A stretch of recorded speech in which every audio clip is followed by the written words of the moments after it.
রাজা ঘোষণা দিছে প্রজাদেরকে, তোমরা গর্তের ভিতরে যাও, সুলাইমান নবীর লোক লস্করের ভাড়ার তলে ফললে সেফায় লেগো। এই কথাটা সুলাইমান নবী আবার সকল প্রাণীর কথা বুঝতেন, বাতাসে কথাটা সুলাইমান নবীর কানে পৌঁছাইছে। সুলাইমান আলাইহিস সালাম তো রাগ হয়ে গেলেন, কেন? হ্যাঁ কইল কি, আমি কি কোনো জালিম বাদশা নাকি? আমি তো আল্লাহর নবী, আমার লোক লস্করে তার প্রজাদেরকে ফাইরা সেফাই লেবো, হ্যাঁ কথাটা কইল কি? সুলাইমান আলাইহিস সালাম তো রাগ হয়ে গেছে, রাগ হইয়া বলছে, হ্যাঁ রে ধরো ধরো তারে। আচ্ছা ফিফরারে দইরা আনতে কি ব্যাটালিয়ান পাঠান লাগবো? 100-200 সৈন্য পাঠান লাগবো? একজনে সিমরিদা ধরছে, দইরা সুলাইমান নবীর হাতে দিছে। এই তুই কি কইছস? আমি কি কোনো জালিম নাকি? আমি তো আল্লাহর নবী, নবীরা তো কোনোদিন কোনো ক্ষতি করে না। তুই কি কইলি? ফাইরা সেফাই লইব। এই দেখে যেই রাগ হইছে, ওখান টিপ দিলে আমারও সাইজ কিরে লাইব। অবশেষে কয়, হুজুর হুজুর আমার বাড়িতে আপনার দাওয়াত। আপনারা হাসলেন কি লেগে? তাফসীরের ঘটনা, কোরআন শরীফের ঘটনা। ফিফরায় সুলাইমান আলাইহিস সালামের দাওয়াত দিছে। আচ্ছা চিন্তা করেন, হ্যাঁ খাই কি আর আপনারা নিচে হ্যাঁ খাওয়াইব কি?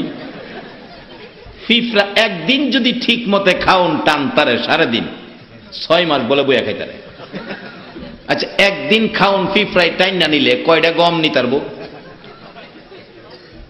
ঘুমাই দিছেন আপনারা?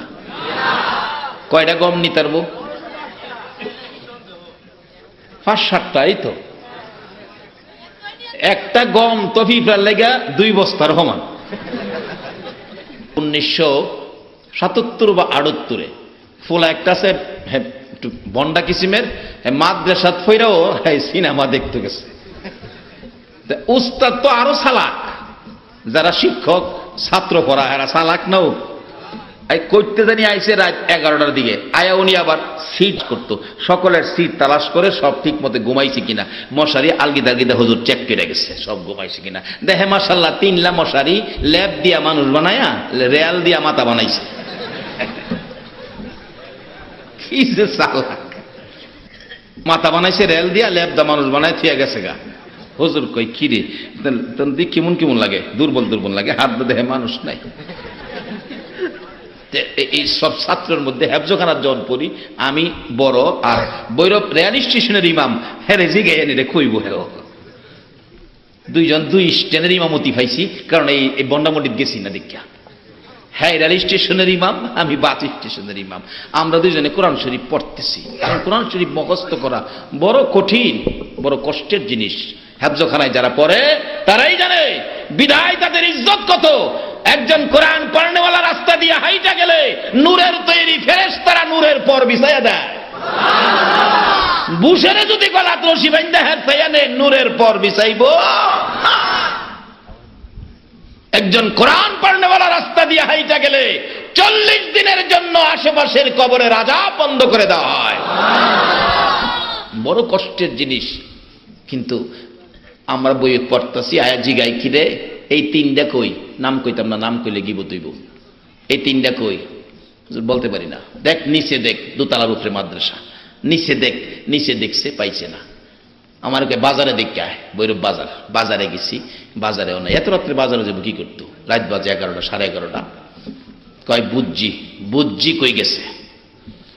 বুরহানের সিটের মধ্যে হুজুর ঘুমাইতে গিয়া 2 বালিশের শুইত, ওই হেই 3 জনের একজনের একটা বালিশ নিয়া বুরহানের বালিশের নিচে দিয়া, স্টেশন মসজিদের ইমামের বালিশের নিচে দিয়া দিছে, হুজুর ওনার সিটের মধ্যে শুইছে।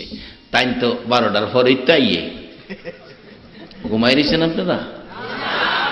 12টার পরে কারবার শেষ হয়েছে তো আইসে, আয়া কি দেখতে আইছে না দেখতে আইছে একজন একজনকে কইতাছে। আমরা তো সজাগ, হুজুর তো ঘুমাই গেছে। এই বালিশ পায় না বিছাইরা ঘুরতে ঘুরতে গিয়া দেখে বুরহানের বালিশ নিচ্ছে। মানে এটা যে হুজুর ঘুমাইছে হ্যাঁ তোর সেইটা জানে না। বুরহানের হ্যাঁ বুইরা কইয়া বালিশের কোনা দিলে বুইরার 2 বালিশ লাগে,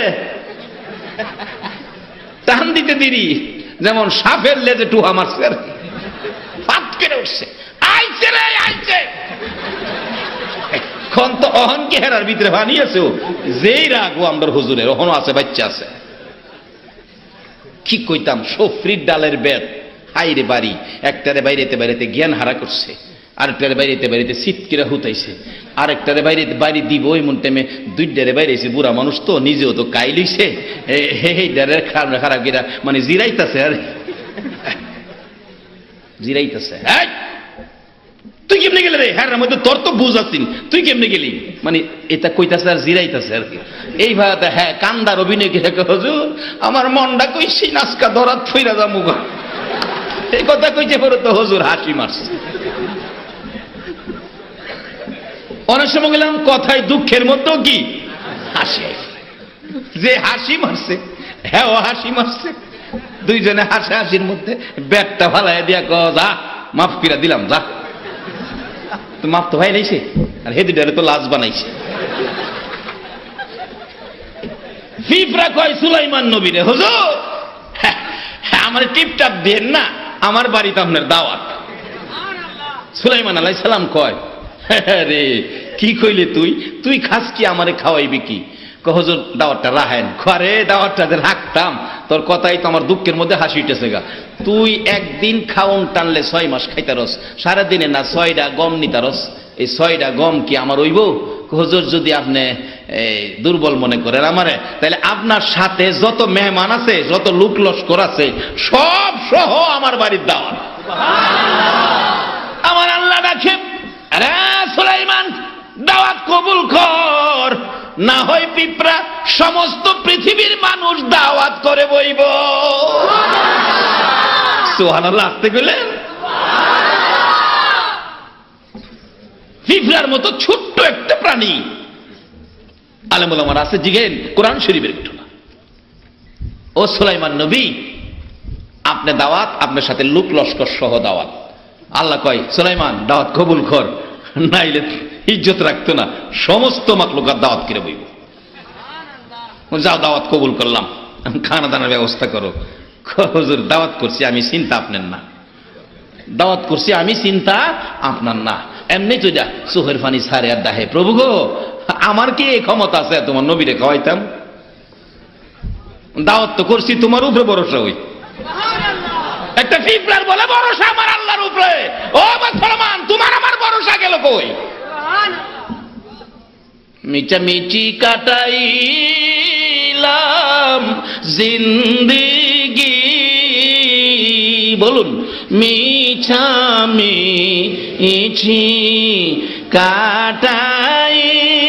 কাটাইলাম জিন্দেগি, চোখে দেখা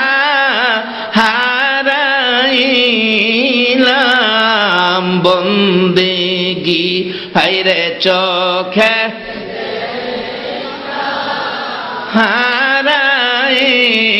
হারাইলাম বন কার বাবারি কার বাগর কার বা কার বাবারি কার বাগর কার বাকি অন্ধ কার কবরে হবে বসতি, হাইরে অন্ধ বরে হবে এই দুনিয়া মুসাফির খানা জানো না, এই দুনিয়া মুসাফির খানা জানো, কত মানুষ আইল গেল রইল না, হাইরে কত মানুষ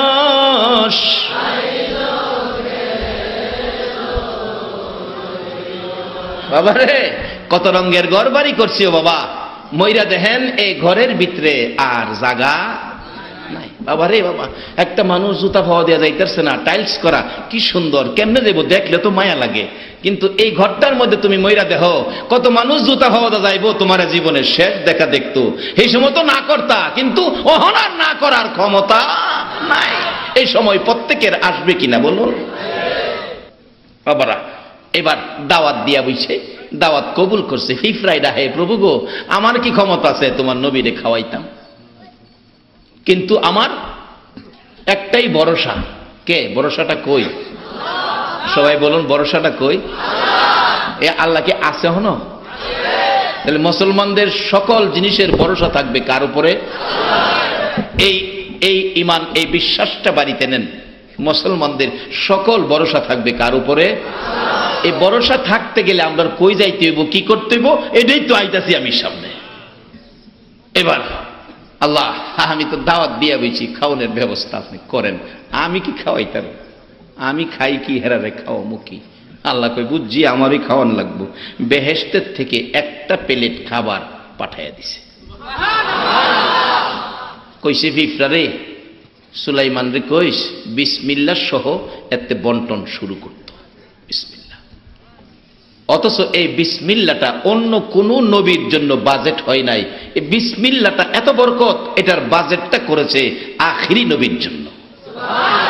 আমরা নবীর মাধ্যমে যত বাজেট হয়েছে, এই বাজেটের অংশীদার কেডা কোন তো? আমরা না, আমরা না। আল্লাহু আকবার বলো।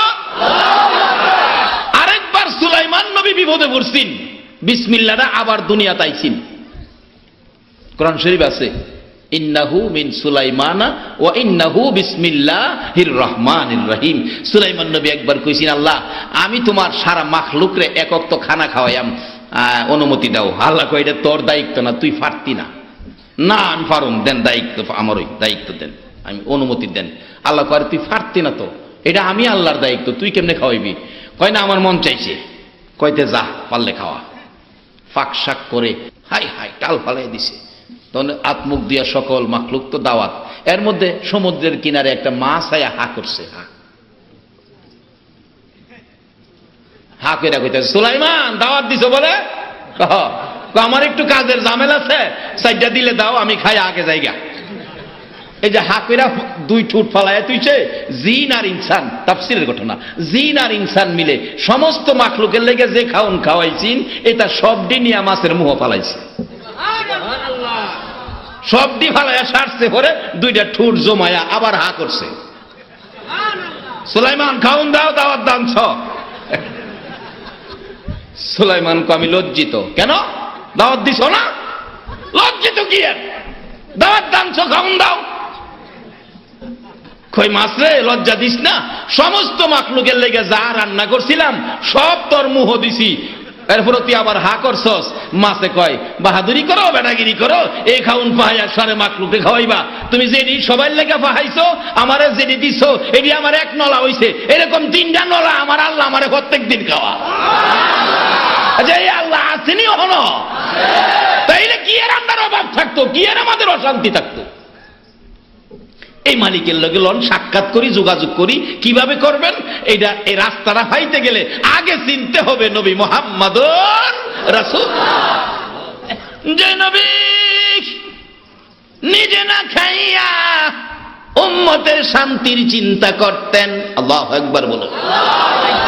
নিজে না ঘুমাইয়া উম্মতের শান্তির চিন্তা করতেন। নিজে কোনোদিন ভালো পোশাক গায়ে না লাগাইয়া উম্মতের শান্তির চিন্তা করতেন। কত দুঃখে, কত ব্যথায়, কত চিন্তা আমার নবী করতেন। আম্মা জান আয়েশা সিদ্দিকার জীবনীতে পাওয়া যায়। আম্মা জান আয়েশা সিদ্দিকা নবীজির অনেক দুঃখের কথা ওয়াজ করেছেন। একদিনের ঘটনা, আম্মা জান আয়েশা সিদ্দিকা ওয়াজ করেন। ওয়াজটা কি ছিল? প্রশ্ন করেছে, ইয়া রাসূলুল্লাহ, জীবনে কতদিন যুদ্ধের ময়দানে যাইয়া কত জায়গায় মার খেয়েছেন?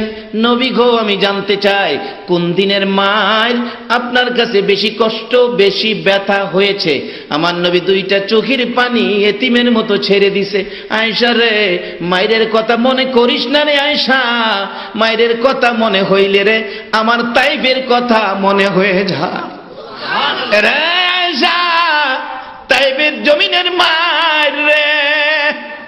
একবার একবার নয়, দুইবার নয়, তিনবার করে আমাকে বেহুশ করেছে।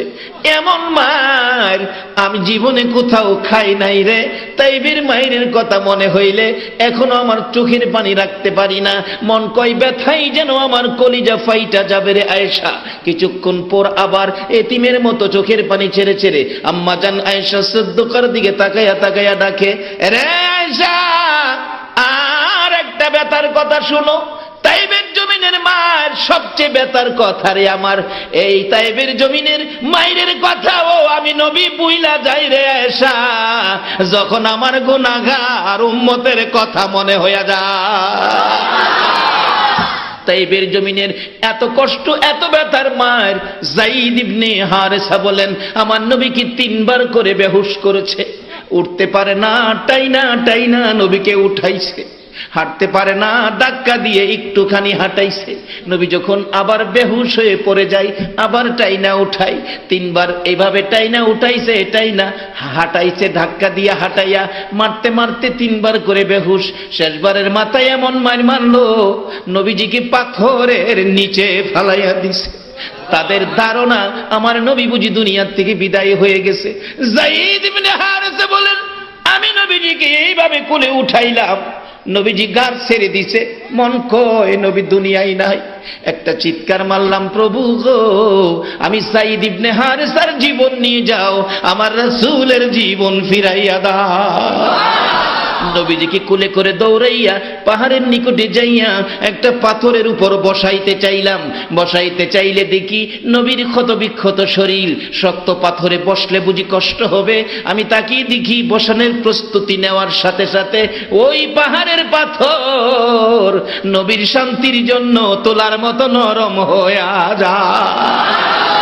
পাহাড়ের পাথর হইয়া আমাদের নবীজিনে উম্মত হইয়া নবীর আদর্শ নিলাম না।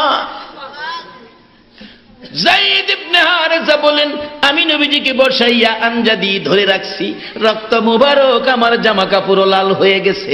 এমনি সময় নবীর ব্যথায় ব্যথিত হয়ে জিবরাইল দরখাস্ত করেছিলেন, প্রভু গো, তুমি কেমনে সহ্য করো গো তোমার বন্ধুর এই কষ্ট? আমি জিবরাইল সহ্য করতে পারি না, অনুমতি দাও, বিচার করে আসবো। আমার আল্লাহ বলেন, জিবরাইল রে, তুমি অনুমতি চাইলা রে জিবরাইল, আমার বন্ধু তো একবারও কিছু চায় না, একটা বার কিছু চাইলো না। যাও বন্ধুর কাছে, বন্ধু যদি অনুমতি দেয় বিচার করে দিয়ে আইসো। নবীজির সামনে জিবরাইল লম্বা ঘটনা ডাকতেছে, ইয়া রাসূলুল্লাহ, এত মায়ের মারলো তায়েবের মানুষ, আপনাকে অনুমতি দেন তায়েববাসীদেরকে বিচার করে শেষ করে দেই। আমার নবী ডাকে, জিবরাইল রে, ও জিবরাইল, শেষ করে দিবি? তুমি বুঝি রাগ হয়ে গেছো? হুজুর, আমার আল্লাহ বলেছে অনুমতি দিলেই আমি বিচার করে দিব, অনুমতি দেন, অনুমতি দেন। আমার নবী বলেন, জিবরাইল রে, আমার অনুমতি নেওয়ার আগে আমার একটা খবর আমার আল্লাহর কাছে দিয়েছো। কি খবর? আমার এই রক্ত ভিজা জামাটা, সাদা জামা রক্তে লাল হয়েছে রে জিবরাইল, আমার এই রক্ত ভিজা জামাটা আমি আমার প্রভুর দরবারে জমা রাখতে চাই রে। এর বিনিময় অন্য কিছু চাই না। আমার রক্ত ভিজা জামার বিনিময় আমার মাবুদ যেন আমার উম্মতের মাফ করে দেয়। এই নবীর উম্মত হওয়া, নবীর আদর্শে যাওয়া, বলুন আমাদের দরকার আছে কিনা? কিভাবে যাবেন? এই তো কোরআন শরীফে পরামর্শ দিয়েছে, ইয়া আইয়ুহাল্লাযীনা আমানু দুখুলু ফিস-সিলমি কাফা। ছোট্ট একটা শব্দ আপনাদের সামনে ছোট্ট লিখিব, এটার মধ্যে বাজেট বড়। ছোট্ট জিনিসও অনেক সময় বড় কাজ করে, এটা বোঝানোর জন্য একটু লম্বা হয়ে গেছে। ছোট্ট জিনিসও অনেক সময় বড় কাজ করে। কোরআন শরীফের ছোট্ট একটা শব্দ আল্লাহ বলছে আমাদেরকে, ইমানদার দেও মা বোনেরা, তোমাদেরকেও বলছে, মুসলমান বলতে, ইমানদার বলতে সবাইকে বলছে, তোমরা পুরাপুরি ভাবে ইসলামে ঢুকো। বলুন, ইসলামটা কার ধর্ম? বলুন কোরআন শরীফ, ইন্নাদ-দীনা ইনদাল্লাহিল ইসলাম। আল্লাহ বলছে ইসলামটা আমার মনোনীত ধর্ম। এই ইসলাম আল্লাহর মনোনীত ধর্ম। এই ইসলামটা আল্লাহ ইসলামের মধ্যে ঢোকার জন্য আমাদেরকে ডাকতেছেন। আচ্ছা বলুন, ইসলামটা যে আল্লাহর মনোনীত ধর্ম, এটা কি আমাদের কোনো মনোনীত না আল্লাহর মনোনীত? ইসলামটা চলবে কি আমাদের ইচ্ছাই না আল্লাহর ইচ্ছাই? যে এখন যদি আল্লাহর ইচ্ছায় ইসলাম চলতো তাইলে আমরার মধ্যে দল হইল কি লেগা? তাহলে বুঝে গেল আমরা আল্লাহর ইচ্ছাই চালাই না, চালাইলে আল্লাহর ইচ্ছাই চললে এক দল থাকতো, অন তিন দল হইল কেরে? তাহলে বুঝে গেল নিজেদের কিছু মত লাগাইছে।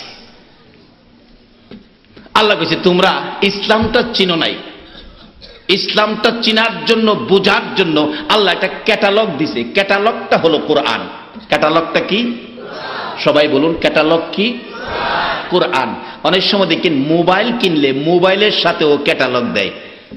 1700 টাকার মোবাইল, এত বড় ক্যাটালগ বই দিছে, কেমনে চার্জ করবেন, কেমনে ব্যবহার করবেন, কোন ফিনে চার্জার ফিন ঢুকাইবেন, কোন জায়গা দিয়া ইয়ারফোনের ফিন ঢুকাইবেন, এটা সব ক্যাটালগের মধ্যে সিস্টেম দেওয়া আছে। অন যদি আপনি মোবাইল কিন না কন আমি মোবাইল কিনছি, হ্যার ক্যাটালগ মানুন লাগবো। ইয়ারফোনের সেদ্রুর মধ্যে চার্জার ফিন ঢুকাইয়া দিয়েছেন, আবার চার্জারের চার্জ করার সেদ্রুর মধ্যে ইয়ারফোনের ফিন ঢুকাইছেন। বলুন চলবো না ভেজাল হইব? তাহলে বুঝা গেল ক্যাটালগ না মানলেই কিছু ভেজাল। আল্লাহ মনোনীত ধর্ম ইসলাম বুঝার জন্য ক্যাটালগ হলো কোরআন। তাইলে আমাদের মধ্যে যখন কিছু ভেজাল, আল্লাহ কয় তোমরা ক্যাটালগ বুঝতেছো না। এই ক্যাটালগটা বোঝানোর জন্য আমি আরেকজন ইঞ্জিনিয়ারও পাঠাইলাম। সে ইঞ্জিনিয়ার হলো নবী মুহাম্মদুর রাসূলুল্লাহ। তোমরা এই ইঞ্জিনিয়ারের কথা মতো ইসলাম ব্যবহার করো, তাইলে কোনো দলাদলি থাকবে না। কুরআন শরীফে বলেছে অমাই ইউতির রাসূলা ফাকাদ আতা আল্লাহ, তোমরা আমার এই রাসূলের কথাগুলি মানো। যারা রাসূলকে চিনছে, রাসূলের কথা মানছে, তাদের জীবনী খুলুন না, একটু লম্বা হয়ে যাইতেছে, আপনাদের কষ্ট হবে। যারা নবীকে চিনছে, নবীকে মানছে, তাদের জীবনী খুলুন। আসলে চিনতে পারলেই মানতে সহজ হয়। আচ্ছা, আমরা নবীর জীবনে কোনোদিন কারো প্রতি হিংসা করছে? যদি এই হিংসা নবীর উম্মতের মধ্যে থাকে, তাইলে নবীর উম্মতের খাতায় নাম থাকবে না। নবীরে চিনছে সর্বপ্রথম একজন মহিলা। নবীজি নবুয়তের কাজ, দাওয়াতের কাজ শুরু করে নাই, কিন্তু নবীকে চিনি ফেলেছে আচার আচরণ দেখে, ব্যবহার দেখে মা খাদিজা। সুবহানাল্লাহ বলুন। আচার আচরণ, ব্যবহার, কথাবার্তা, চালচলন দেখে চিনে ফেলেছে মা খাদিজা। এই নবীকে চিনে খাদিজার লাভ হলো না লস হলো? বাস্তবে আসুন কিভাবে লাভ। মা খাদিজা মক্কা নগরে ধনাঢ্য ব্যক্তি ছিলেন, একজন ব্যবসায়ী ছিলেন, শিল্পপতি ছিলেন, সম্পদশালী ছিলেন। মা খাদিজা শুনছে মোহাম্মদ নামে একটা যুবক, তার আচার আচরণ, চাল চলন, কথাবার্তা, ব্যবহার, সততা সব দিক দিয়ে গুণ গরিমায় ভরপুর। প্রস্তাব করলেন ওই মোহাম্মদ নামে যুবকটাকে আমার ব্যবসায় যদি চাকরি দেওয়া যাইত তাহলে একটু ভালো হইতো, সৎ চরিত্রের যুবক। এই প্রস্তাব পৌঁছলে নবীজির মা নাই বাবা নাই, চাচা আবু তালিব নবীজিকে নিয়ে, যুবক মোহাম্মদকে নিয়ে খাদিজার বাড়ির সামনে ডাক দিলেন, খাদিজা মোহাম্মদ নামের যুবকটা আসছে। খাদিজা ঘরতে বাইরিয়ে দেহে, হায় হায়, এটা পূর্ণিমার চাঁদের সাথে তুলনা করা যায়, তবু চাঁদের চাইতে বেশি মনে করা যায়। আবু তালিব, এ কি তোমার ভাতিজা?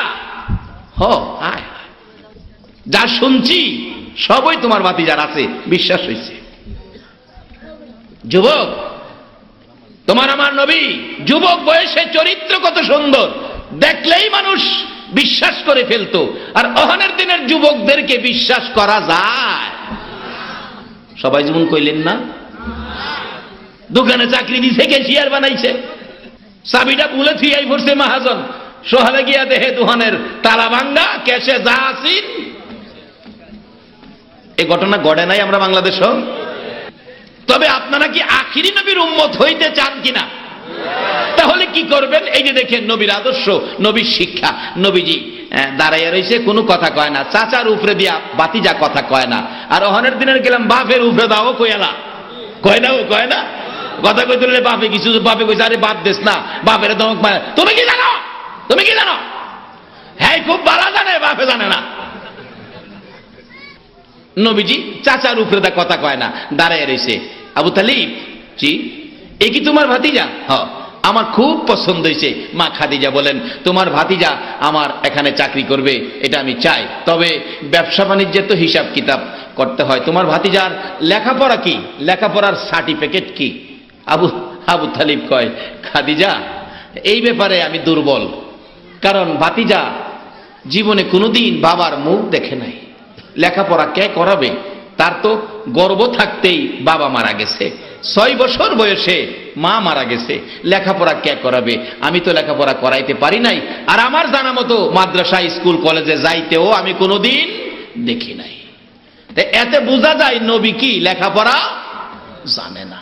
আচ্ছা, আসলে কি নবী লেখাপড়া জানে না? আপনাদের মত কি দেখি? সবাই বলতে হবে জানে। জানে, কারণ নবী এমন এক ভার্সিটির ছাত্র, যে ভার্সিটির ছাত্র একজন, শিক্ষকও একজন। ভার্সিটিটা মক্কা নগরে, যারা হজ করতে গেছেন দেখছেন, যে ভার্সিটির নাম জাবালে নূর। জাবালে নূর, ছাত্র একজন, শিক্ষক একজন। ছাত্র হলো মুহাম্মাদুর রাসূলুল্লাহ, শিক্ষক হলো লা ইলাহা ইল্লাল্লাহ। শিক্ষক একজন, ছাত্র একজন। এই ভার্সিটির অন্য কোন কোচিং সেন্টার নাই, এই ভার্সিটির ছাত্র হইব। অহন তো কোচিং সেন্টার বাইছে, যেখানে মনে হচ্ছে ভর্তি হইতে পারবেন, কোচিং করেন না, কিন্তু এই ভার্সিটির ভর্তি হওয়ার কোচিং সেন্টার নাই। খাদিজা ডাকতেছে, আবু তালিব লেখাপড়া? কয়, আমার জানা মতো লেখাপড়া করে নাই। তাইলে তো ব্যবসা দেউন যেত না। একটা চাকরি তোমার বাতিজারে ছাড়তাম না আমি, একটা চাকরি দেব। কি চাকরি? মরভূমিতে বেড়া বকরি দুম্বা উডেরে রাখালের দায়িত্ব দিব, ঘাস পানি খাওয়াইব। এটা কি তোমার বাতিজা পারবো? নবীজির চাচা একবার বাতিজার সুন্দর চেহারার দিকে চায়, আবার খাদিজার দিকে চায়, আবার মরুভূমির রৌদ্রের দিকে চায়। ও খাদিজা, এই প্রখর রৌদ্র মরুভূমিতে আমার এই সোনার চেহারা, চাঁদের মতো চেহারা, মায়ার চেহারা, বাতিজাটা মা নাই বাবা নাই, আমি চাচা হইয়া এই বাতিজারে এই কষ্টের চাকরি দিতে পারি না। খাদিজা গো, আমি পারবো না, আমি রাজি হব না, এই রৌদ্রের চাকরি বাতিজা করতে পারবে না। আমার নবী দাঁড়াইছে, চাচা চাচা অনুমতি দেন, অনুমতি দেন চাচা, আমি পারবো। চাচা আপনি অনুমতি দিলে আমি চাকরিটা করি। চাচার অনুমতি নাই, চাচার অনুমতি ছাড়া চাকরি করতো না, আর ওখানের দিনে বাপের অনুমতিও নেয় না। ও আখি নবীর উম্মত, এই নবীর সুপারিশে যদি জান্নাতে যেতে চাও, মা বাবার অনুমতির বাইরে কোনো কাজ করো না। আমার নবী বলতেছে, চাচা অনুমতি দেন, আমি চাকরিটা করতে পারবো। চাচা আবু তালিব কই, বাতিজা তুমি পারবা? জি চাচা। তাইলে বাতিজা যাও, তুমি পারলে অনুমতি দিতে পারি, যাও, ঠিক আছে করো। খাদিজার বাড়িতে চাকরি নিলেন। সকালবেলা ডাকতেছে, যুবক মোহাম্মদ, ও খাদিজা তোমার ছাগল কয়টা, উট কয়টা, বেড়া কয়টা, দুম্বা কয়টা, আমারে গইনা বুঝাইয়া দাও, নাইলে দিবা 10টা। কইবা বলে আসিন 15টা। তাইলে আমি এটা তোমারে বুঝাইম কিভাবে? তোমার কয়টা কি আছে আমারে বুঝাইয়া দাও, আমি দায়িত্ব নেই, পরে আমি যেদিন চাকরি ছাইরা দিমু এই দিন তোমারে বুঝাইয়া দিমু। আচ্ছা কোন তো এই সিস্টেমটা কি সঠিক কিনা? খাদিজা কয়, আশ্চর্য, এই রাখাল তো জীবনে দেখি নাই। বুঝাইয়া দিতাম, পরে আমারে বুঝাইবো, করতে বুঝাইবো। যত রাখাল আমার ফার্মে চাকরি করে গেছে, বেড়া বকরি দুম্বা লয়ে গেলে প্রত্যেক দিন 2, 4, 5, 10টা বাঘে খাইছে, 4, 5টা হারায় গেছে। তে উনি যে কইতাছে গইনা নিব, গইনা বুঝাইবো, এটা কেমনে হইব? আশ্চর্য হয়ে গেছে প্রথম দিনের ব্যবহারে। ঠিক আছে, আপনিই গইনা লন। কিতাব লেখে নবীজি প্রথম ছাগলের ঘরে ঢুকছে, বকরির ঘর, বকরি ঘরে ঢুকে গন্তাছে নবী। ছাগল গন্তে গন্তে গন্তে গন্তে গন্তে গন্তে দেহে ছাগল হয়ে আছে 1200। ঘুমাই রয়েছেন আপনারা? ছাগল কয়শো? 4টা ছাগল লইয়া কালকা বাইরে আপনারা পাগল বানাই রেবো। 4টা ছাগল হ্যাঁ খাওয়াইতে নিবেন, দেখবেন বাইরে আপনি ঘর থেকে একটা দৌড় দা আপনারা 4টে ফেস মারছে, আরেকটা সামনে টানতাছে, আরেকটা টানতাছে এই বাম দিকে, আরেকটা ডান দিকে, আরেকটা পিছে মাড়ির ভিতরে 2টা ঠ্যাং গাইরা খাড়ুইয়া রইছে। টাইন না আমার গলা ছিল, তারপর আমি সামনে দেখতাম না। এই চরিত্র ছাগলের আছে কিনা কন্ত? এই টানার দায়িত্ব পাইছে 1200। কয়শো? আল্লাহ সকল নবী রাসূলকে দিয়ে ছাগল পালাইছে। নবী রাসূলের পরশে ছাগল যাওয়াতে ছাগলের দাম বাড়ছে না কমছে? আচ্ছা কোন ফার্মের মুরগ কোন, দেশি মুরগ কোন, মহিষের গোশত কোন, আর গরুর গোশত কোন? সবচেয়ে দাম কিসের গোশতের? ছাগলের গোশতের দাম বেশি না? মানে খাসি আর কি, খাসি তো ছাগল হই। নবীর পরশে গেলে যদি ছাগলের দাম বাইরা 450 টাকা কেজি গোশত হইতারে, এই নবীর উম্মত হইয়া যদি কবরে যাইতারি, আমরার দাম বাড়বো না কমবো? আল্লাহু আকবার বলুন। বাবার এটা আমার ওয়াজ না তো, কোরআন শরীফের ঘোষণায়, কুনতুম খায়রা উম্মাতিন উখরিজাত লিন-নাস। আল্লাহু আকবার। এই নবীর উম্মত, উম্মতের ইজ্জত সম্মানের ঘোষণা কোরআন শরীফে আল্লাহ নিজে করেছে। সেই নবীর উম্মত হইতে আপনারা রাজি আছেন? তাহলে কিছু জিনিস ছাড়ুন লাগবো, কিছু জিনিস দরুন লাগবো। কি ছাড়বেন কি ধরবেন আইসা পড়ছি আমি শেষ দিকে। বলতেছিলাম চিনতে হবে, ছাড়তে হবে, ধরতে হবে, সব কিছু নবীর মাধ্যমে। নিজের মন গড়া কিছু করলে হবে না। আজকে মন গড়া কিছু করার কারণেই মুসলমানদের মধ্যে দলাদলি। যে ইসলামটা আল্লাহর মনোনীত, এটা বুঝানোর জন্য আল্লাহ মনোনীত মনোনয়ন দিয়েছেন, ইঞ্জিনিয়ার হিসাবে পাঠাইছেন নবী মুহাম্মদুর রাসূলুল্লাহকে। আগে নবীরে চিনেন, চিনলে কি হয় দেখেন। বাস্তব ঘটনা বলছি। মা খাদিজা দেহে ছাগল গুনছে 1200, এই অনুযায়ী বেড়া, দুম্বা, উট এটা কিছু কম আর কি। গইনা বলতেছে, ম্যাডাম গইনা লন, ছাগল 1200, উট 900, তুম্বা 1800, এমনি হেমনে যাই বুঝাইতেছে আর কি। যেটি আসিন গইনা পাইছিন এটা বুঝাইছে, বুঝাইয়া বলতেছে তাইলে অনুমতি দেন আমি এই মরুভূমিতে নিয়ে যাই। আচ্ছা ঠিক আছে যান। ম্যাডাম তো কাম কাজ ছাইরা দিয়া খালি ওখানে রাখালের কারবার দেয়। যা আসিন ঘরে দরজা খুললা গলার থেকে রশি সব ছাইরা দিতেছে। খাদিজা করে কি আশ্চর্য, বাইন্দালো ঠিক রাখতে না, আর এই বেটা দিয়ে সব ছাইরা দিতেছে। অন্যদিন বাইন্দা লইলে টানাটানি করে, আজকে সাইরা দেওয়ার পর ও দেখে ছাগল দৌড়টা বাইরে গিয়া খালি নবীজির ফাইসায় দেয়। আচ্ছা বেড়া বকরি দুম্বা আমরা নবীরে চিনি নিও? চিনলাম না শুধু উম্মত হইয়া।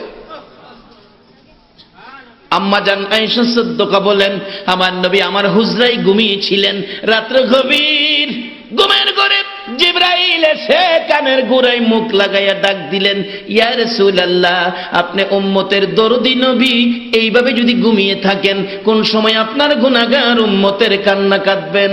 আমার নবী আরামের বিছনা ছেড়ে দিল গো, ঘর ছেড়ে দিল গো, বিবির মায়া ছেড়ে দিয়ে আপনার আমার মায়াই গো ঘর থেকে বেরিয়ে গেছে। দুইটা চোখের পানি জর্জর করে পড়তেছে।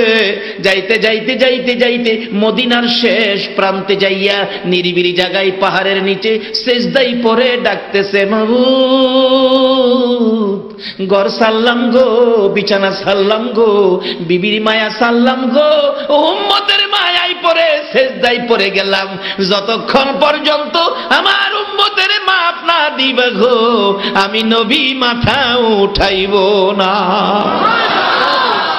ফজরের আজান পড়ে গেছে, মসজিদে নববীতে মুসল্লিরা ভর্তি, ইমামতি করবেন রাহমাতাল লিল আলামিন। নামাজের সময় হলো, জামাতের সময় হলো, মুসল্লি ভর্তি মসজিদ, কিন্তু ইমামের খবর নাই। এখন তো জামাতের আজান হয়, জামাতের সময় হয়, ইমাম সাহেব আর মুয়াজ্জিন সাহেব ছাড়া মসজিদে কেউ নাই। ফজরের সময় এমন হয় না? আর মদিনার ইতিহাস খুলুন, মসজিদে নববী ভরপুর হয়ে গেছে। আজানের পর জামাতে নামাজ পড়বে মুসলমান ভরপুর হয়ে গেছে। আর ওখানে আমরা দেশের মসজিদের আজানের পরে ফজরের সময় ইমাম সাহেব আর মুয়াজ্জিন সাহেব ছাড়া। এরপরও একদিন দেখি এক মুয়াজ্জিন সাহেব মিনারাত বইরেছে, ইমাম সাহেব আমি হইরা লাই, খয়টা হইরা লাই। ও আখিরি নবীর উম্মত, নবীকে চিনো? নবী কি রেখে গেলেন? মসজিদের নববী ভরপুর মুসল্লি, ইমাম সাহেব আসতেছে না, নামাজের সময় পার হয়ে যায়। হুজরাই খবর দিলে আম্মা জান আয়েশা সিদ্দিকা খবর পাঠাইলেন, নবীজি হুজরাই নাই, মসজিদে দেখো। মসজিদে দেখা হলো, নবী মসজিদে নাই, হুজরাই নাই। মুসল্লিরা এতিমের মতো একজন আরেকজনের দিকে তাকাইয়া তাকাইয়া কান্দে, চলো না রাসূলের তালাশে বেরিয়ে যায়। দুইজন তিনজন করে করে বেরিয়ে গেলেন। যখন এই খবর সারা মদিনায় পৌঁছলো, যুবকেরা গো, যেমনি ভাবে আজকে তোমরা মাহফিলে ওয়াজ শুনতে আসছো, ঠিক এমনি ভাবে ওই মদিনার যুবকগুলো খেলার মাঠে যায় না, আমার নবীর সন্ধানে বেরিয়ে গেছে।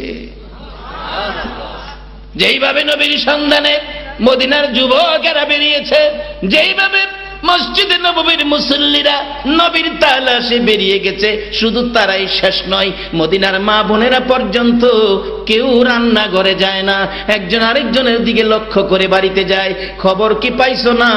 আমার নবীর খবর বলে পাওয়া যায় না। এই ব্যথায় ব্যতীত মদিনায় কারো চুলায় আগুন জ্বলে না। এমনকি মহিলারা, মা যারা ছোট্ট ছোট্ট বাচ্চাগুলো কোলে লইয়া বাচ্চাগুলোকে খানা খাওয়ানোর জন্য, দুধ খাওয়ানোর জন্য স্তনে মুখ লাগাইয়া দেয়। বাচ্চাগুলো স্তনে মুখ না দিয়ে মায়ের মুখের দিকে তাকাইয়া দুইটা ঠোঁট নাড়ে, চোখের পানি ছাড়ে, কি যেন বলবেন। মা কান্দে আর বলে, বাবা গো দুধ না খাইয়া কি যেন বলবা, সেই চিন্তা করতেছো, বুঝে ফেলেছি কি বলবা। রে কলিজার টুকরা সন্তান, এটাই বুঝি বলতে চাইতেছো? মা বলো আমার নবী কই গো মা? যতক্ষণ পর্যন্ত নবীর খবর না শুনাইবা আমরা মার স্তনে মুখ লাগাইব না। এইভাবে সারাটা দিন পার হয়ে গেল, মদিনায় কারো চুলায় আগুন জ্বলে না। একটা দিন পার হলো, মদিনা যেন এতিম হয়ে গেল মানুষগুলো। দুইটা দিন পার হলো, তিনটা দিন যেদিন পার হয়ে যায়, মদিনার ইতিহাস লেখে আবু বকর ওমর কানতে কানতে দুইজন নবীর সন্ধানে মদিনার শেষ প্রান্তে চলে গেছে। মদিনার শেষ প্রান্তে যাইয়া দেখে এক জাক রাখাল বসে বসে কি যেন ভাবনাই ভাবতেছেন। আবু বকর পাশে দাঁড়াইয়া ডাকলেন, রাখালেরা রে, আমাদের পরিচয় নাও। আমি আবু বকর, আমার সাথে আমরা, আমার ভাই ওমর, আমরা মদিনার শহর থেকে আসছি, আমরা শহরের মেহমান, একটা ব্যথায় ঘুরতেছি। তোমরা কি ব্যথায় বসে আছো, কি ব্যথায় ঘুরতেছো? আজকে 3টা দিন পার হয়ে যায় রে, আমাদের দয়ার নবী মায়ার নবী রে আমরা খুঁজে পাই না। এই দয়ার নবী মায়ার নবী রে, তোমরা মাঠে ঘাটে থাকো, তোমাদের নজরে পড়ছে কিনা? রাখালেরা একজন আরেকজনের দিকে তাকাই, একজনে বলে ফেললেন, ও আবু বকর ওমর, 3 দিনের সীমানা যখন দিয়েছ, আমরা তো তোমাদের দয়ার নবী চিনি না, মায়ার নবীও চিনি না, তবে 3 দিনের সীমানার উপর একটা খবর দিতে পারি। ওই পাহাড়টার নিচে একটা পূর্ণিমার চাঁদের মতো একটা মানুষ রে, মায়ার চেহারা, নূরের চেহারা লইয়া সেজদায় পড়ে উম্মতি উম্মতি বলে কাঁদতেছে রে আবু বকর ওমর। আজকে 3টা দিন পর্যন্ত আমাদের বেড়া বকরি দুম্বাগুলো ওই লোকটার দিকে তাকায়া তাকায়া কান্দে, ঘাস পানি খায় না। দোহাই লাগে রে, ওই মানুষটা যদি তোমাদের দয়ার নবী হয়, এই মানুষটারে এখান থেকে উঠাইয়া নিয়ে যাও, আমাদের বেড়া বকরি দুম্বাগুলো ঘাস পানি খাবে। এতে বোঝা যায় নবীর যারা চিনেছে, বেড়া বকরি দুম্বা পর্যন্ত নবীর মায়ায় কান্দে, ঘাস পানিতে মুখ দেয় না। আবু বকর ওমর বলেন, দৌড়াইয়া যাইয়া দেখি আমার নবী সেজদায় পড়ে এখনো কান্দে, উম্মতি উম্মতি। 3 দিন পর্যন্ত খানা পিনা নাই, আরামের ঘুম নাই, বিছানা নাই, গোসল নাই, আরাম নাই, একটানা 3 দিন 3 রাত সেজদায় পড়ে যেই নবী আমাদের জন্য কান্দে, এই নবীর আদর্শে যাওয়া, নবীর কথাগুলো মানা, বলুন আমাদের দরকার আছে কিনা? বাবা, মৃত্যুর পরে তো নবী ছাড়া কেউ আপনার পক্ষে কিছু করতে পারবে না। বাবার আসুন কথাগুলি লক্ষ্য দেন, আমি শেষ দিকে যাচ্ছি। বেড়া বকরি দুম্বা আমার নবীরে চিনেনি, চিনে? আমরা যে উম্মত, আমরার চিনার দরকার আসেনি। এই দেশে কারা আপন বানাইছেন, মরার পরে সব পর, শুধু খালি কইব কাফনের কাপড় আনো, কবর করো, কোন সময় দাফন করবা, জানাজার টাইম জানাই দাও, জানাজার টাইম জানাই। কোন ছেলে কইতো না আমার বাপের 3 দিন বাড়িতে রাখিয়া পরে বিদায় দেন, একথা কেউ বলবে? তার আগে নবীর আদর্শ, নবীর কথা মানেন, নবীর তরিকা মানেন। বলতেছিলাম মা খাদিজা মহিলা হইয়া কি করে দেখেন, চাইরিছে দেখে সব বাইরে গিয়ে খার রয়েছে, কেউ ছটফট করে না, এদিক সেদিক দৌড়াদৌড়ি করে না, সবগুলো সাইরা নবীজি আগে আগে রওনা হয়েছে, ফিসে ফিসে বেড়া বকরি দুম্বা সব লাইন ধরছে, হে যাইতেছে। খাদিজা কয়, আর এটা কেমন রাখাল ভাইলাম, এমন রাখাল তো দেখি না, বেড়া বকরি দুম্বাদি সব শৃঙ্খলা, সব শৃঙ্খলা, যার পরশে সব শৃঙ্খলা। আজকে আমরা সেই নবীর উম্মত, আমরা শৃঙ্খলায় যাওয়া দরকার আছে কিনা? এবার লম্বা হয়ে যাইতেছে পিছে পিছে। খাদিজা দেহে আর দেখা যায় না। তার জীবনী লেখে এই রাখালের কাণ্ড কারখানা দেখবার লেগিয়া খাদিজা তার বাড়ির বিল্ডিং এর ছাদের উপরে গিয়ে উঠছে। ছাদের উপরে উঠতে দেহে একবারে মরুভূমিতে যাইয়া পাহাড়ের নিচে যাইয়া বেড়া বকরি দুম্বারে খাওয়ানোর নির্দেশ দিছে। হেরা খাইতেছে আর নবীজি বৈশা রয়েছে। মেঘের টুকরা আইসা নবীজির মাথার উপরে ছায়া দিয়ে রাখছে। লম্বা ঘটনা। খাদিজা খালি এই কারখানায় দেখে। বাড়িতে আইলে বলতেছে, ম্যাডাম গয়না বুঝালন সব ঠিক আছে কিনা? গয়না দেহে সব ঠিক আছে। খাদিজা জিগায়, রাখাল আজকে কি পাহাড়ে বাঘ ছিল না? রাসূল বলেন, বাঘ তো ছিল। কইতো একটা তো বাঘে খাইল না। অন্যদিন 5-7টা বাঘে খায়, 2-4-5টা হারায়া যায়। কারণ এতগুলো একসাথে বাঘে খাওয়া হারায় যাওয়া এটা স্বাভাবিক। নবীজি বলেন, ম্যাডাম আমি মুহাম্মদের রাখালিয়াতের আওতায় যত বেড়া বকরি দুম্বা আছে এদের গায়ে হাত দেওয়ার সাহস জংলার বাঘের হইছে না।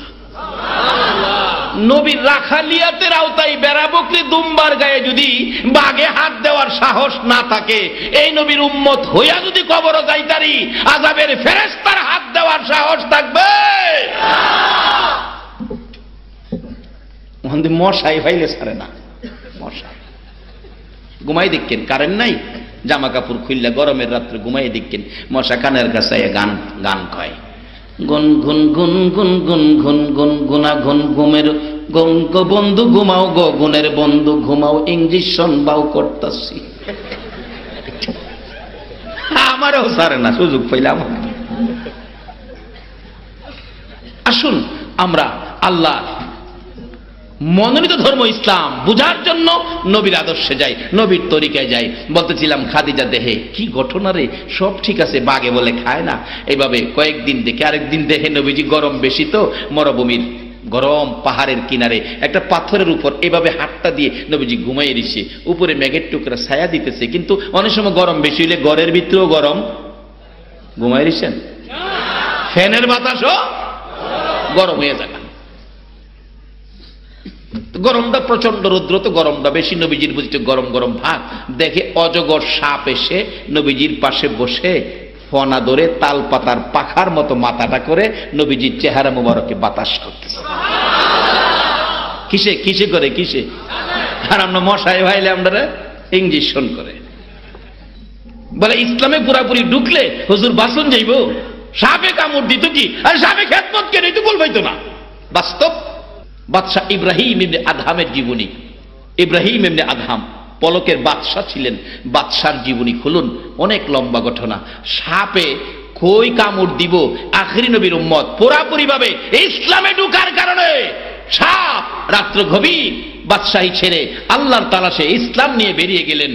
এটা কম্বল, শুধু সম্বল, কম্বল ছিটতে ছিটতে অর্ধেক হয়ে গেছে, 4 ভাগের 1 ভাগ। শীতের মধ্যে কম্বল বিছাইলে গায়ে দিবার থাকে না। বাদশাহ ইব্রাহিম ইবনে আদহাম বিছাইলে গায়ে দিবার থাকে না, আর গায়ে দিলে বিছাইবার থাকে না। পাথরের বরফ ঠান্ডা হয়ে রয়েছে। কি করবো রে, একদিন রাত্রে বললা রাহে, আল্লাহ গো নিচে বিছাইছি একটু কম্বল, গায়ে দিবার তো নাই, একটা কম্বল দাও না, একটা কম্বল, আল্লাহ একটা কম্বল দাও না। আল্লাহ কয়, ওই বাদশাহ ইব্রাহিম ইবনে আদহাম, আমার কি কম্বলের ফ্যাক্টরি আছে, কম্বল চাইছো? আল্লাহ তুমি না কইছো যা কিছু দরকার আল্লাহর কাছে চাইবা, আমি তো তোমার কাছেই চাইছি, এটাই তো শিক্ষা দিচ্ছ তুমি, তোমার কাছে তো চাইছি, কম্বল দাও। আল্লাহ করে, চাইছস তো ঠিক দেউন তো লাগবো। অজগর, পুরানা জংলার অজগর সাপরে নির্দেশ দিছে, অজগর তুই তাড়াতাড়ি যাইয়া বাদশাহ ইব্রাহিম ইবনে আদহামের গায়ের কম্বল হয়ে যা। অজগর সাপ গিয়া ইব্রাহিম ইবনে আদহামের গায়ে বললে ঘুমাইছি তো, ভেসাইতে ভেসাইতে ভেসাইতে ভেসাইতে কম্বল হইয়া মাথাটা মুখটা নিয়ে মাথার কাছে রাখিয়া, কারণ মাথা যদি সাফাইয়ালা তা তো শ্বাস বন্ধ দিয়ে মরে যাবো গা।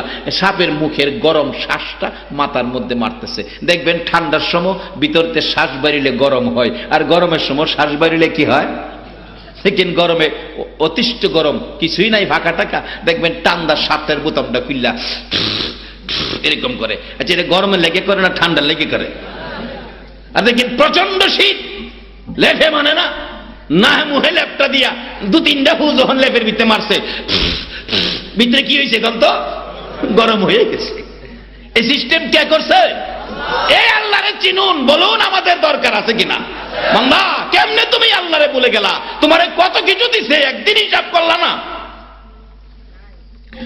শ্বশুর বাড়িতে গড়িটা দিলে গড়ি লাগায় বেড়া ছেড়ে দেখা, আর কেউ কইলে না কইলে শ্বশুর বাড়িতে দিছে, একটা গড়ি দিছে 6 মাস পরে নষ্ট হয়ে যাবো।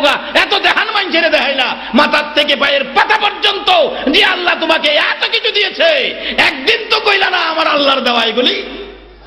তবে ধরাত পড়ে যাইবা কবে জানি কার মৃত্যুর তুফান এই দেহের মধ্যে আক্রমণ করে, যেই তুফানের আক্রমণ থেকে বাঁচার কোন জিনিস নাই। লম্বা ঘটনা, লম্বা হয়ে গেছে। সাফে বাতাস দেয়, মা খাদিজা কয় এই নবীরে সারুন যেত না, বুঝে লাইছি, চিন্না লাইছি, উনি যে আখিরি নবী এতে আমার আর সন্দেহ নাই, বুঝে ফেলছি। বাড়িতে আসার পরে কয় মোহাম্মদ আজকাল থেকে আর মরুভূমিতে যেতে হবে না, আজকে ব্যবসার দায়িত্বে বসো, লেখাপড়া লাগবে না।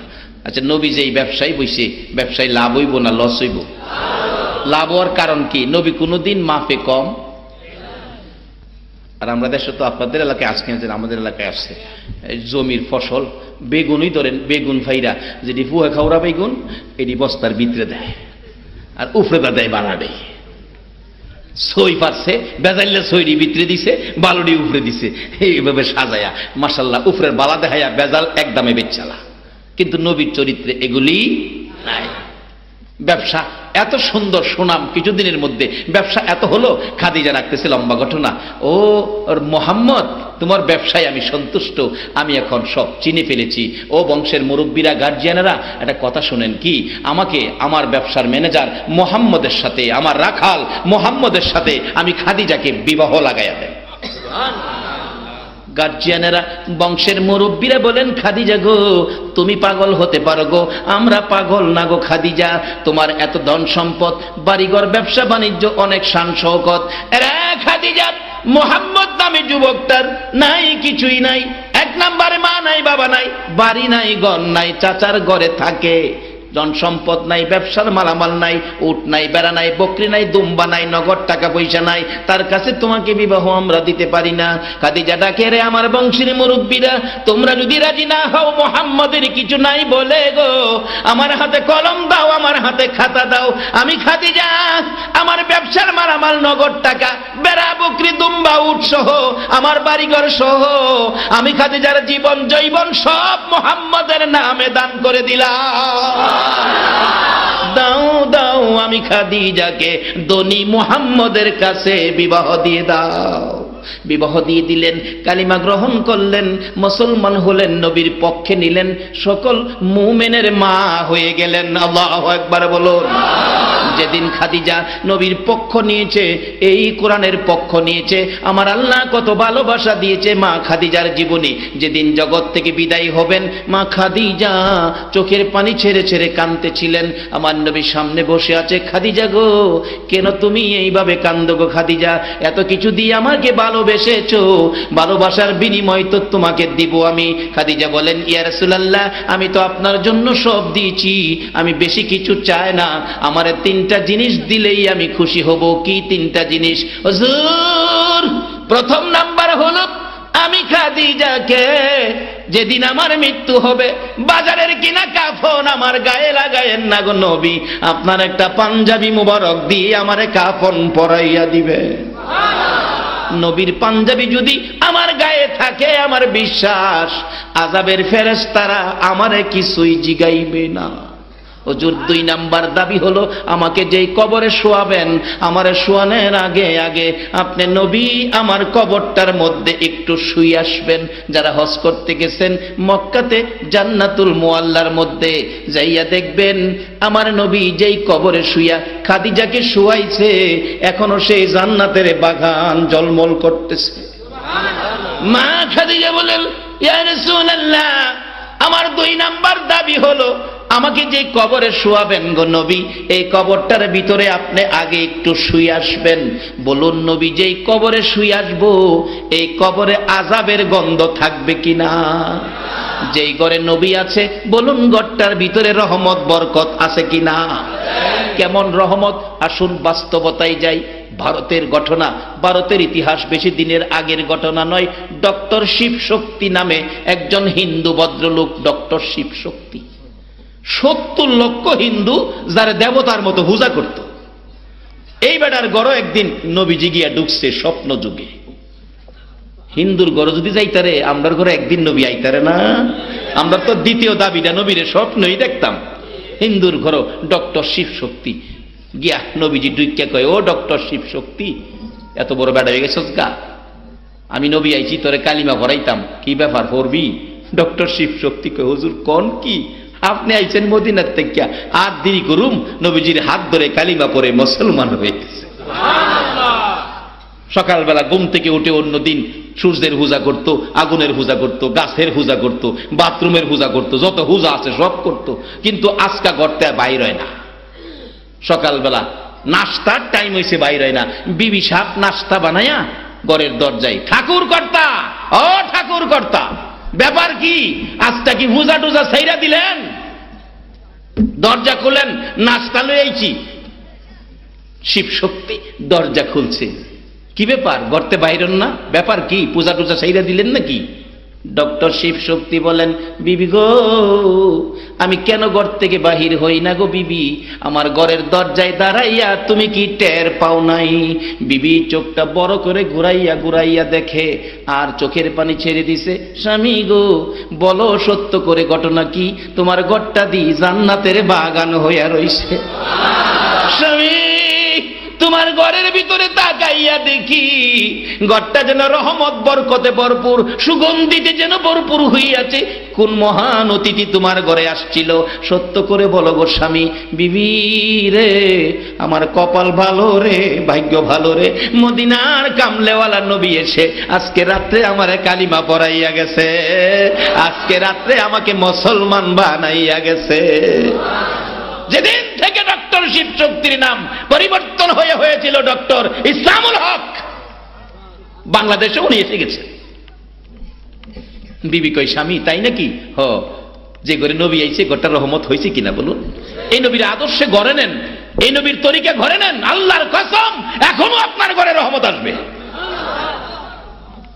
এবার মাশাআল্লাহ, ঘরের দরজায় দাঁড়ায় বিবি কই, স্বামী কপাল ভালো আপনার, ঠিক আছে নাস্তা বানায় আনছি, নাস্তা তো খাইবেন। ডক্টর শিব শক্তি কই, বিবি এই নাস্তা, তোমার হাতের নাস্তা আমি তো এখন আর খাইতে পারি না, কারণ আমি তো মুসলমান, আমি ইসলামে ঢুকেছি। দেখছেন নি, ইসলামে একদিন হয়েছে ইসলামে ঢুকছে, এরপরও তোমার হাতের নাস্তা খাইতে পারি না। আর আমরা জন্মগত ভাবে ইসলাম হয়েছি, মুসলমান হয়েছি, এরপরও হিসাব কিতাব নাই, যেটা মনে চাই এটাই খাই। আমি কি কথাগুলো বুঝাইতে পারতেছি? বিবি কই, স্বামী এতদিনের মহব্বত একদিনে বাইঙ্গা দিয়েন না। ডক্টর শিব শক্তি কই, বিবি যত কথাই কও, যার মহব্বত অন্তরে ঢুকাইছি এই মহব্বত ছাইরা কারো মহব্বত করতে রাজি না। নবীর মহব্বত অন্তরে ঢুকাইছি, এটা ছাড়তে পারি না। স্বামী খাইতেন না? কয় না, আমি জোর করে খাওয়াবো। আসলে স্বামীরে জোর করে খাওয়ান এটা ইসলাম, এটা ইসলাম। স্বামীরে জোর করে গলার চিফাত দইটা খাওয়াইবেন, মাইরা এবার লাগে না, এটা মহব্বতের। অনেক সময় আসে না, গোসা টোসা করে, খাইতো না, হেঁচে খাওয়াইবেন, আবার ভোলা মানে সামনে না, নিরিবিলি নিয়ে খাওয়াইবেন। আর স্বামীর মোহ স্ত্রী খাওন তুল্লা দিব, স্ত্রীর মোহ স্বামী খাওন তুল্লা দিব, এটা ইসলাম। এটা যদি ঘরে আসে, স্বামীর মোহ স্ত্রী, স্ত্রীর মোহ স্বামী খাওন তুল্লা দেয়, আচ্ছা কন্ত এই ব্যবহার থাকলে স্বামী স্ত্রীর মহব্বত বাড়বো না কমবো? অহন তো মহব্বত বাড়ে না, খালি কমে, খালি ঝগড়া জাতি। মাঝে মাঝে দোয়ার লাগে, হুজুর দোয়া করেন, আমরা বাড়ি অন্য আসবে 3 মাস দিন আমার লগে রাহ না। আচ্ছা এটা কি শান্তি আইলো না অশান্তি আইলো? কেন স্ত্রীর সাথে রাগ করবে না তুমি? স্ত্রী কেন তোমার সাথে রাগ করবে না? এই আচার আচরণ স্বামী স্ত্রীর মধ্যে থাকতে পারে না। 10 কিলোমিটার দূর থেকে, 50 কিলোমিটার দূর থেকে একটা মহিলা তোমার বাড়ির বংশের কাউরে আনে নাই, অসহায় মহিলাটা তোমার বাড়ির বউ হয়ে আসছে, তুমি তাকে মায়া করতে হবে, তুমি তাকে মহব্বত করতে হবে, এটা ইসলাম শিক্ষা দিয়েছে। স্ত্রী কই, স্বামী খাইতা না, জুরকিরে খাওয়ামু। রুটির মধ্যে তরকারি লাগাইয়া মুহর কাছে নিছে, ডক্টর শিব শক্তি মুহ তালা মারছে, আপ খাইতাম না, খাইতাম না, জুরকিরে খাওয়ামু, না খাইতাম না। এটা ইসলাম।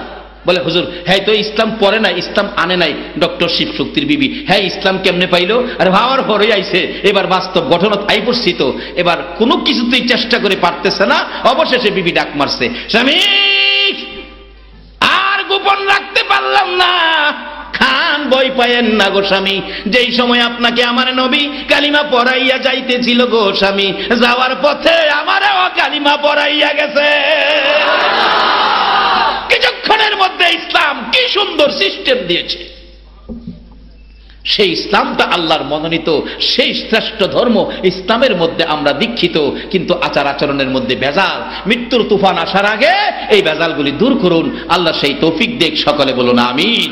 ভাই শেষ দিকে চলে আসলাম। মা খাদিজা বলেন, ইয়া রাসূলুল্লাহ, আমাকে দ্বিতীয় দাবিটা হলো আমার কবরে আপনি একটু শুয়ে আসবেন। রাসূল বলেন, যাও ঠিক আছে। তৃতীয় দাবি হলো আমাকে কবরে দিয়ে সবাই যখন কবর সারো বলে চলে যাবে, আপনি নবী যাইতে পারবেন না। নবী গো, আমার কবরের পাশে আপনি বসে থাকবেন। বাবারে, কবরের পাশে কবর মাটি দিয়া কবরটা সাইরা দিয়েন না। যদি আত্মীয় স্বজন থাকে, বংশের মধ্যে আলেম ওলামা থাকে, হাফেজ থাকে, তাদের কবরের পাশে দাঁড় করে রেখেন। মুলকিন নকিরের প্রশ্নের জবাবের সময় যদি কেউ কবর খাড়িয়ে থাকে আত্মীয় স্বজন, তাহলে ওই জবাব দেওয়ার সময় মনটার মধ্যে কিছুটা সাহস পায়।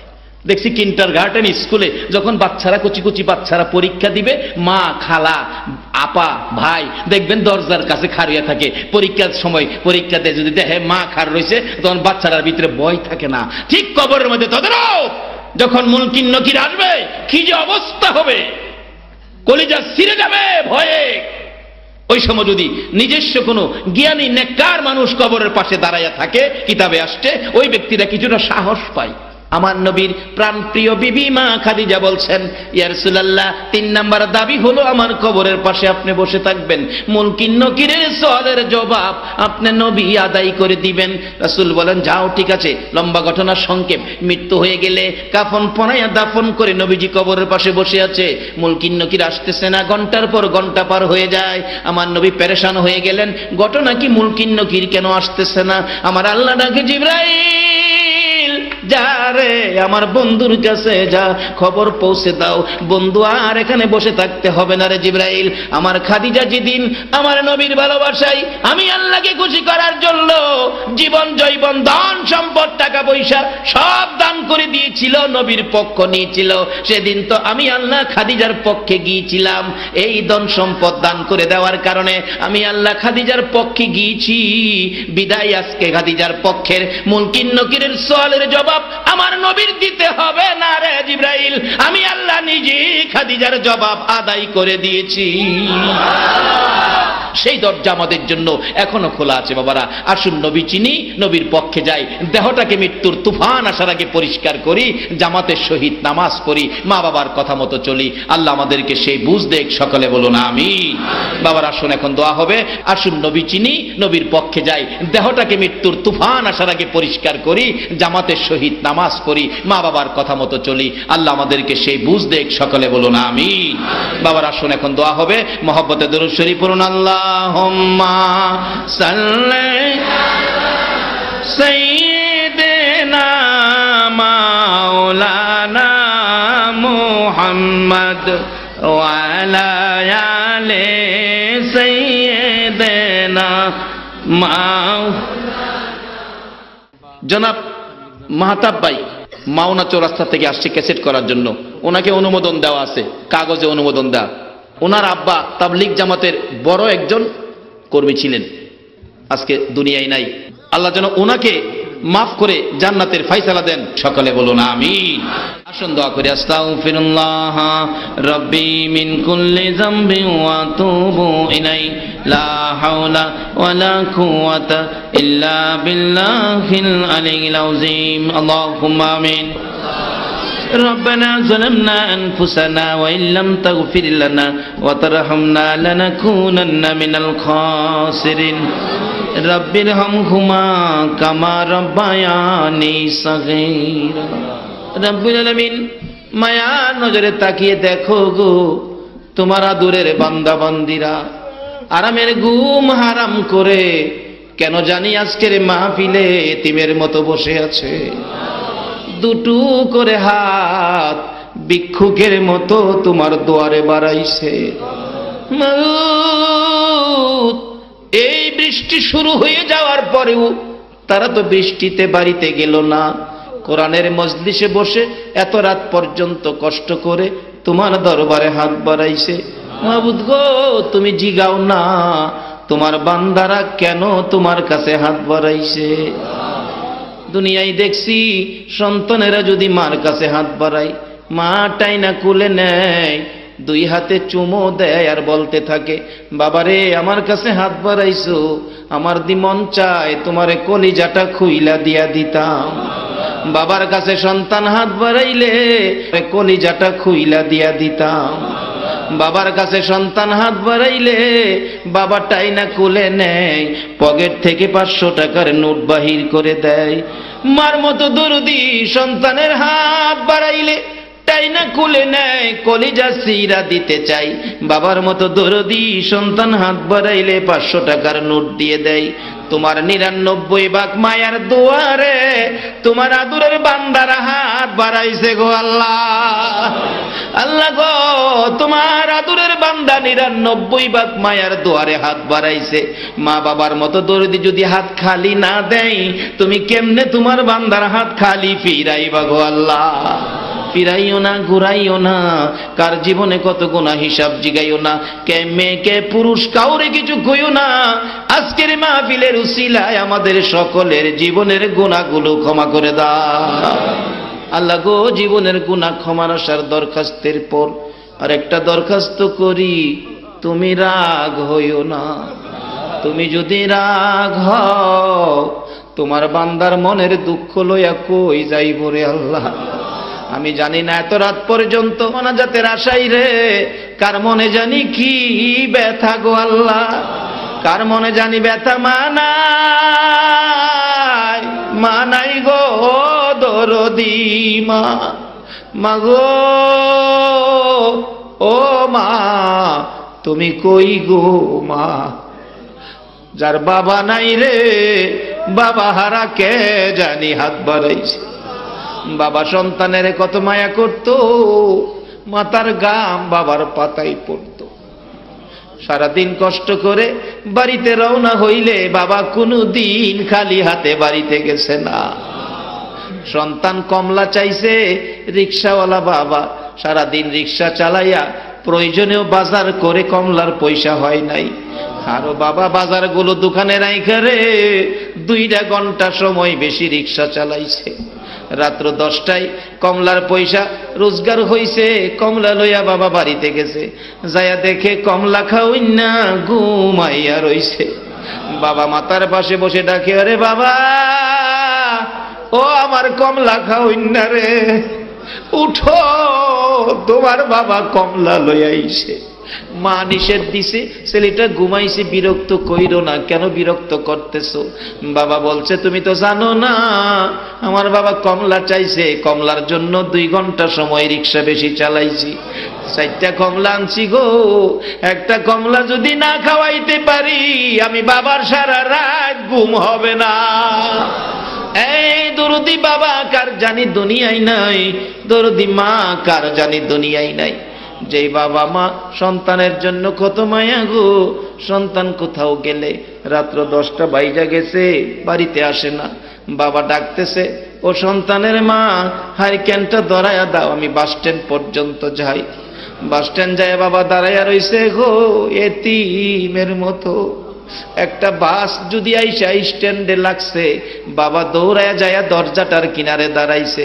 কত মানুষ নামে, আদরের সন্তান তো নামে না। বাবা অবশেষে কাঁদতে কাঁদতে বাড়ির দিকে রওনা হয়েছে। বাড়ির সামনে যাইয়া দেখে কাডল গাছের নিচে দাঁড়াইয়া মা দরদি কান্দে রে বিনাইয়া বিনাইয়া। এ মায়ের অভাবী, বাবার অভাবী যারা হাত বাড়াইছে গো আল্লাহ, আর দেরি করো না, এই মুহূর্তে ওই সকল মা বাবার কবর জান্নাতের বাগান বানাইয়া দাও। মা বাবা যার দুনিয়াতে আছে হায়াত বাড়িয়ে দাও। মা বাবা কেমন জিনিস বুঝার তৌফিক ছেলে মেয়েদেরকে দান করে দাও আল্লাহ গো। দাদা দাদি, নানা নানি, শ্বশুর শাশুড়ি, আলিয়া ওলাদ, বংশধর, মুরব্বী, পাড়া প্রতিবেশী, খানদানবাসী, মহব্বতী যারা কবরে গো, সকলের কবর জান্নাতের বাগান বানাইয়া দাও। আজকের মাহফিলের আয়োজন যারা করেছে আল্লাহ গো, তাদের বংশধর, মুরব্বী, খানদানবাসী যারা কবরে, সকলের কবর জান্নাতের বাগান বানিয়ে দাও। এই আল্লাহ খাস করে দূর দূরান্ত থেকে যারা বৃষ্টির মধ্যে কষ্ট করে মাহফিলে আসছে, আমাদের মধ্যে যারা বিমার শেফা করে দাও, যারা অভাবী অভাব দূর করে দাও, যারা নামাজি নামাজ কবুল করে লও, যারা নামাজ পড়ে না নামাজের বোঝ দান করে দাও। আল্লাহ যারা ব্যবসা করে সকল ব্যবসায়ী ভাইদের ব্যবসায় বরকত লাগাইয়া দাও, যারা চাকরি করে পদোন্নতি দান করে দাও। অনেকের ছেলেরা বাইরে বিদেশ থাকে, সকল বিদেশিদেরকে হেফাজতে রাখো গো আল্লাহ। যারা বিদেশ যাবে তাদের মনের আশা পুরা করে দাও গো আল্লাহ। আয় মাবুদ, মা বোনদেরকে রাবিয়া বস্তির মতো বানাইয়া দাও, যুবকদেরকে খালেদ বিন ওলীদের মতো বানিয়ে দাও, সাদা দাড়িওয়ালা মুরব্বী বাবাগণকে আবু বকর সিদ্দিকের মতো কবুল করে লাও গো আল্লাহ। কচি কচি বাচ্চাদেরকে মাজার মুআব্বিজের মতো কবুল করে লাও গো আল্লাহ। মাবুদ, মাহফিল শেষে যারা যেখানে যাবে সহি সালামতে পৌঁছাইয়া দাও গো আল্লাহ। ইয়া আল্লাহ, আজকের যুবকেরা প্রথম বার্ষিকী মাহফিল উদযাপন করেছে, আল্লাহ গো তাদের এই মাহফিল তুমি কবুল করে লাও।